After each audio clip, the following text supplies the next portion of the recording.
Hi గారు, welcome to our channel. ప్రస్తుతం మనతో పాటు దాము బాలాజీ గారు సీనియర్ జర్నలిస్ట్ ఉన్నారు. వాటితో ఒకసారి మాట్లాడదాం.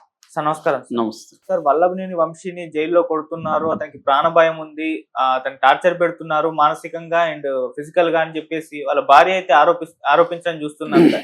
ఈవెన్ ఆయన ఫోన్ కూడా మిస్ అయిపోయింది, కనబడట్లేదని కూడా అంటున్నారు. అసలు వల్లభనేని వంశీ పరిస్థితి ఏంటి, జైల్లో ఏ విధంగా అతను ట్రీట్ చేస్తున్నారు, మరి మీరేం చెప్తారు సార్ ఈ సంబంధించి? వల్లభనేని వంశీ వాళ్ళ భార్య పంకజశ్రీ ఆమె పేరు. ఆమె ఇప్పుడు మీడియా ముందుకు వచ్చి మాట్లాడుతుంది. మా హస్బెండ్ని అన్యాయంగా అరెస్ట్ చేశారు, మాకు ఎఫ్ఐఆర్ కూడా ఇవ్వలేదు, ఏ కేసు పెట్టారో కూడా చెప్పట్లేదు. అట్లాగే జైల్లో మా హస్బెండ్కి ప్రాణ హాని జరిగే అవకాశం ఉంది. ఆల్రెడీ ఆయన్ని ఫిజికల్గా దాడి చేశారని చెప్తున్నారు జైల్లో. మెంటల్గా కూడా ఆయనకి టార్చర్ పెడుతున్నారు. ఆయనకి ఆల్రెడీ బోన్ ఫ్రాక్చర్ అయింది గతంలో, దాని తర్వాత బ్రీతింగ్ ప్రాబ్లం కూడా ఉంది. కానీ జైల్లో ఆయనకి ఏ రకమైన సౌకర్యాలు కల్పించట్లేదు అని ఆమె ఆరోపిస్తుంది. సో మనకి మామూలుగా అతని పరిస్థితి చూస్తే ఇప్పుడిప్పుడే జైలు నుంచి బయటకు వచ్చేటట్టు కూడా కనిపించట్లేదు. ఎందుకంటే ఆల్రెడీ ఆయన ఇప్పుడు కస్టడీకి అడుగుతున్నారు. మామూలుగా అయితే అక్కడ తెలుగుదేశం ఆఫీస్ మీద జరిగిన దాడి కేసులో కూడా ఈయన ఉన్నారు. కానీ ఆ కేసులో ఈయన అరెస్ట్ చేయలేదు. ఎందుకంటే తెలుగుదేశం ఆఫీస్ మీద దాడి చేసిన కేసులో మొత్తం 88 మంది నిందితులు ఉంటే అందులో 45 మందిని అరెస్ట్ చేశారు. ఈయనేమో A71. అయితే ఈయన తెలుగుదేశం వెర్షన్ మనం చెప్పుకోవాలంటే ఈయన ఏం చేశాడంటే, ఆ కేసు పెట్టింది ఎవరంటే సత్యవర్ధన్ అని తెలుగుదేశం ఆఫీసులో ఆపరేటర్గా పనిచేసే వ్యక్తి. అతను ఇన్ఛార్జిగా ఉన్నాడు కాబట్టి ఆ రోజు అతను కేసు పెట్టాడు, కంప్లైంట్ ఇచ్చాడు అన్నమాట. సో ఆ కంప్లైంట్లో 88 మంది మీద అతను రాశాడు, ఇవన్నీ చేశారు. దాంతో వీళ్ళు ఏం చేశారంటే వంశీ అండ్ బ్యాచ్ ఆ సత్యవర్ధన్ని కిడ్నాప్ చేసి వైజాగ్ తీసుకెళ్ళి తమ కంట్రోల్లో పెట్టుకొని ఒక 3-4 రోజులు టార్చర్ పెట్టి అతని దగ్గర ఒక వీడియో చేయించి, ఆ వీడియోలో ఏముందంటే, నేను అసలు ఆ రోజు ఆఫీసులో లేను, ఈ దాడి చేసింది ఎవరో కూడా నాకు తెలియదు, కానీ పోలీసులు సాక్షిగా నన్ను పిలిచి సంతకాలు తీసుకున్నారు, అంతవరకు తెలుసు, నేను కంప్లైంట్ ఇవ్వలేదు అని వీడియో రికార్డ్ చేశారు. ఆ తర్వాత విజయవాడకి తీసుకెళ్ళి అక్కడ కోర్టులో జస్టిస్ హిమబిందు ముందు కూడా హాజరుపరిచారు. హిమబిందు ముందు కూడా అతను వాంగ్మూలం ఇచ్చాడు. సో ఇదంతా వంశీ వాళ్ళే చేయించారు. ఎందుకంటే ఈ కేసుని లేకుండా చేయడం కోసం వంశీ డ్రామా ఆడాడు అని చెప్పి వీళ్ళు ఏం చేశారంటే, ఎప్పుడైతే అతను ఈ సత్యవర్ధన్ అని అతను కోర్టులోకి వెళ్ళి వాంగ్మూలం ఇచ్చాడో, తెలుగుదేశం వాళ్ళు రంగంలోకి దిగేసి, ప్రభుత్వం రంగంలోకి దిగి పోలీసుల్ని పంపించి ఈ సత్యవర్ధన్ కిడ్నాప్ చేసినట్టుగా వాళ్ళ బ్రదర్ దగ్గర కంప్లైంట్ తీసుకొని, ఆ సత్యవర్ధన్ బ్రదర్ దగ్గర ఇతన్ని ఆగమేఘాల మీద వచ్చి ఇక్కడ గచ్చిబౌలిలో మై హోమ్ భూజ అనే ఒక కాంప్లెక్స్లో, అపార్ట్మెంట్ కాంప్లెక్స్లో ఉంటే వెళ్ళి పట్టుకొని వచ్చారు. అయితే అప్పుడు వంశీ అక్కడే దాదాపు 1/2 అవర్ to 40 minutes పోలీసుల్ని వెయిట్ చేయించి లోపలికి వెళ్ళి ఏం చేస్తాడో తెలియదు, కానీ తర్వాత వచ్చాడు. అక్కడేమో చాలామందికి ఫోన్లు చేశాడని ఒకటి, రెండో తన ఫోన్ని అతను అక్కడి నుంచి తరలించేశారు వేరే వాళ్ళ ద్వారా, ఫోన్ దొరకకుండా చూసుకున్నాడు. తర్వాత కూడా నిన్న కూడా 2 బృందాలు ఇక్కడికి వచ్చి ఇక్కడ పోలీసుల సహాయం తీసుకొని లోకల్ అక్కడ మొత్తం ఇల్లంతా సెర్చ్ చేశారు. దాదాపు కొన్ని గంటల పాటు వెతికారు, కానీ ఫోన్ దొరకలేదు. అంటే లాస్ట్ వాళ్ళకి ఏంటంటే, మన సెల్ టవర్ ఆధారంగా ఇతని ఫోన్ ఎక్కడ ఉన్నిందంటే ఈ మైహోం భూజాలో ఉన్నింది, కానీ అక్కడ పోలీసులకు దొరకలేదు. ఆ ఫోన్ కానీ ఉంటే ఇతనికి సంబంధించి అనేక డీటెయిల్స్, ముఖ్యంగా కిడ్నాప్కి సంబంధించి ఇతన్ని చాలామందితో మాట్లాడినట్టుగా ఇవన్నీ ఉన్నాయి. కాబట్టి ఈ ఆధారాలతో కోర్టులో పెట్టాలనేది ప్లాన్. ఇక్కడ తెలుగుదేశం మీద దాడి చేసిన కేసులో ఆల్రెడీ ఈయనకి ముందస్తు బెయిల్ 20 వరకు ఉంది.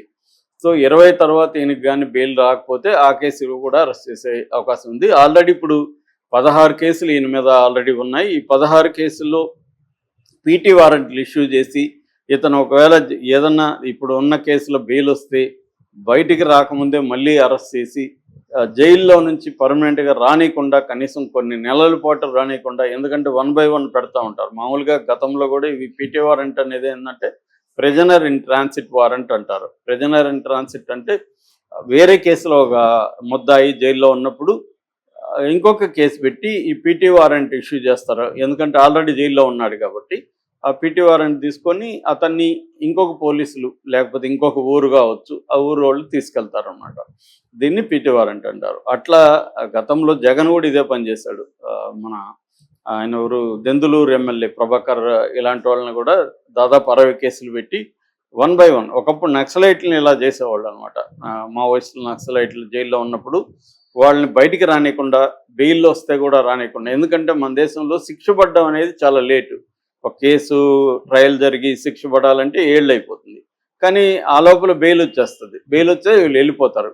అందుకని అప్పట్లో ఏం చేసేవాళ్ళు అంటే బెయిల్ రాకుండా ఉండాలంటే రకరకాల కేసులు పెట్టేసి రకరకాలుగా వాళ్ళని ఆ పీటీ వారెంట్లు ఇష్యూ చేసి పర్మనెంట్గా వితౌట్ ట్రయల్ ఏళ్ల తరబడి జైల్లో ఉంచే ఒక టెక్నిక్ అనమాట ఇది. అది ఇప్పుడు రాజకీయ నాయకులు, రాజకీయ పార్టీలు, ప్రతిపక్షాల మీద అదే టెక్నిక్ ఉపయోగిస్తున్నారు. గతంలో జగన్ ఇదే పీటీ వారెంట్ల స్కీమ్ చేశాడు, ఇప్పుడు ఇదే చేశారు. ఈవెన్ మోడీ కూడా మనం చూసాం. మన కేజ్రీవాల్ విషయంలో కావచ్చు, ఎవరి విషయంలో అయినా ప్రత్యర్థుల విషయంలో ఇదే పని చేస్తారు అన్నమాట. ఒక కేసులో బెయిల్ వచ్చేస్తుంది అనుకుంటే వేరే కేసులు రెడీగా పెట్టుకోవడం పీటీ వారెంట్. అలా వంశీని కూడా 16 కేసుల్లో పీటీ వారెంట్లు పెట్టుకుంటే కనీసం ఒక కేసులో నెల అన్నా 16 నెలలు ఉండాల్సి వస్తుంది కదా జైల్లో. ఈ టెక్నిక్ని ఇప్పుడు వంశీ మీద కూడా ప్రయోగించే అవకాశం కనిపిస్తుంది. ఇంకో వైపు ఏంటంటే ఇది వంశీ స్వయంకృత అపరాధమే అన్న అభిప్రాయం కూడా ఎక్కువ వస్తుంది. అందుకని వంశీ అరెస్ట్ మీద పెద్ద ఆందోళన కానీ ఏమీ జరగలేదు. ఎందుకంటే వంశీ గతంలో ఇటు లోకేష్ పుట్టుగుని గురించి, మన భువనేశ్వర్ గారి గురించి చాలా తీవ్రంగా మాట్లాడాడు. దాని తర్వాత ఎప్పుడో సారీ చెప్పాడు, కానీ అప్పుడే సారీ చెప్పమని ఈయన్ని పరిటాల రవి వాళ్ళ వైఫ్ సునీత కూడా వీళ్ళ భార్యకి ఫోన్ చేసిందని ఒక వార్త వైరల్ అవుతుంది. పంకశ్రీకి ఫోన్ చేసింది. ఎందుకంటే ఒకప్పుడు పరిటాల రవికి తను ప్రధాన అనుచరుడిగా ఉండేవాడు. తిరుపతిలో చదువుకున్నాడు, పరిటాల రవి వాళ్ళతో తిరిగాడు. అలా అనుచరుడుగా ఉండి అక్కడి నుంచి సినిమాలు తీసి అక్కడి నుంచి మళ్ళీ రాజకీయాల్లోకి వెళ్ళి జూనియర్ ఎన్టీఆర్ సహకారంతో రాజకీయాల్లో ఎమ్మెల్యేకి సీట్ పొందాడు. ఇది తన బ్యాక్గ్రౌండ్.